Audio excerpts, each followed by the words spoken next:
Hey all! இது Saturday morning. எனக்கு லீவுங்கிறனால, நேத்து வச்சிருந்த பிளான்ஸ் எல்லாத்தையும் நமக்கு கிடைச்ச பக்கெட்ல வச்சிடலான்னு சொல்லி எடுத்துட்டு வந்துட்டு இருந்தேன். 8 பக்கெட் எப்படி சிஸ்டர் உங்களுக்கு ₹100க்கு தான் குடுத்தாங்களா? நிஜமா தான் சொன்னீங்களா? இல்ல வீடியோக்காக சொன்னீங்களான்னு கேட்டிருந்தீங்க. 8 பக்கெட்டும் நீங்க நினைக்கிற மாரி பெருசுலாம் கிடையாது. இந்த மாரி குட்டி, குட்டி பக்கெட்ஸ். இப்ப எப்படி செடி வைக்கலாம் அப்படிங்கிறத நான் சொல்றேன். இந்த மாரி உங்களுக்கு பக்கெட்ஸ் கிடைக்கிறப்போ, கீழ வந்து ஹோல்ஸ் போட்டுக்கோங்க. ஒரு 4, 5 ஹோல்ஸ் வந்து சின்ன சின்னதா போட்டுக்கோங்க. நான் வந்து எப்படி நட்டு வைப்பேன் அப்படின்னா, ஒரு தேங்காய் ஓடெல்லாம் இருக்கும்ல, கொட்டாங்குச்சிங்க.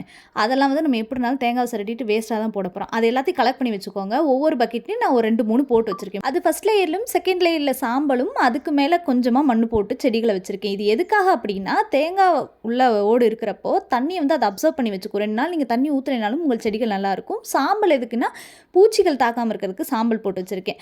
மண்ணு வந்து லைட்டா தான் போட்டிருக்கேன். இப்போ ஒரு இடத்துலேருந்து இன்னொரு இடத்துல நீங்க பக்கெட்ட ட்ரான்ஸ்ஃபர் பண்ணீங்கன்னா கூட உங்களுக்கு வெயிட் இருக்காது தூக்கி பார்க்குறப்போ. இந்த மாரி வச்சு வளர்க்குறப்ப செடிகள் நல்லா வரும். ட்ரை பண்ணி பாருங்க. பாய்.